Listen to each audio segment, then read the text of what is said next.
উপজেলা আমির অত্যন্ত চমৎকারভাবে বলেছেন। আমাদের যিনি হাফিজ ভাই আছেন, হাফিজ ভাই তো রাজনৈতিক ক্যারিয়ারে আমার জন্মের চেয়ে বেশি। হাফিজ ভাইয়ের রাজনৈতিক ক্যারিয়ার আমার হায়াতের চেয়ে কি বেশি। সুতরাং ওনার তো এখন এগুলি নিয়ে টেনশন করার দরকার নেই, আর ওনার কর্মীদের এগুলি নিয়ে মাথা ব্যথা করার কোনো কারণ নাই। এখানকার ভোটাররা ভোটটা তাকে দিয়ে এসে তাকে রিপোর্ট করার কথা, স্যার ভোটটা দিয়ে আসছে, এই কথা বলার কথা। এখানে কেন আবার ভোট চাইতেছেন এটা আমি বুঝতে পারতেছি না। এটা তো আমাদের প্রশ্ন। 6 বার যেখানে আপনি এমপি হয়েছেন, 2 বার আপনি মন্ত্রী হয়েছেন, সুতরাং আপনার তার ভোট চাওয়ার কথা না।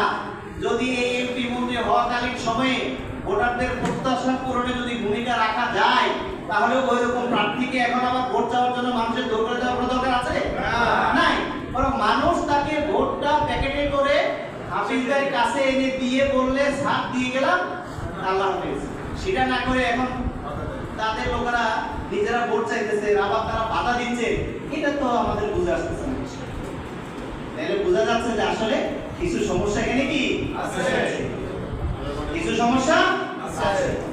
সুতরাং এই সমস্যাই হচ্ছে আসল সমস্যা, এবং আমরা আশা করব এই ধরনের কাজ তারা না করে তারা নিজেদের কি করবে, নিজেদের কাজ নিজেরা করবে, নিজেদের চরকায় তো দিবে।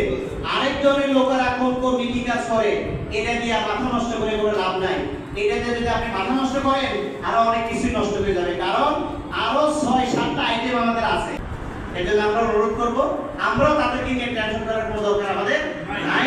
আমরা আমাদের কাজ যেটা সেটা আমরা কাজ করে আমরা আমাদের পরিকল্পনা বাস্তবায়নের জন্য আমরা জনগণকে সাথে নিয়ে আমরা অগ্রসর হব। এবং আমাদের দৃঢ় বিশ্বাস আগামী নির্বাচনে শুধু লালমোহন তজুমুদ্দিন নয়, সারা বাংলাদেশের সকল ভোটাররা তারা তাকিয়ে আছে শুধু ভোটের পাশে, কখন তারা ভোটটা দিতে পারবে দেশের কল্যাণে, দেশের পক্ষে। 54 বছর তারা যেটা করতে পারে নাই, এই বছর তারা সেটা করবে ইনশাআল্লাহ। ঢাকা বিশ্ববিদ্যালয়ের জাকসুতে আমরা জিতেছি, জাকসুতে আমরা জিতেছি, চাকসুতে আমরা জিতেছি, রাকসুতে আমরা জিতেছি। আগামী দিনে বাংলাদেশের যত নির্বাচন হবে, সব নির্বাচনে এই দেশের মানুষ, সকল ভোটাররা এইভাবে ভোট দেবে ইনশাআল্লাহ। সেটার জন্য আমাদের যেখানে যে প্রস্তুতি নেওয়া দরকার, সেই প্রস্তুতিগুলো যেন আমরা নিতে পারি, সেটা হচ্ছে আমাদের দায়িত্ব। আজকে রাকসু যেখানে যা হয়েছে না কেন, এই ছোট ছোট ছাত্র ভাইরা আপনারা দেখেছেন, তাদের চেহারার দিকে তাকালে কি চেহারার মধ্যে ফুটে ওঠে, দিনের পর দিনের তাদের কষ্ট, তাদের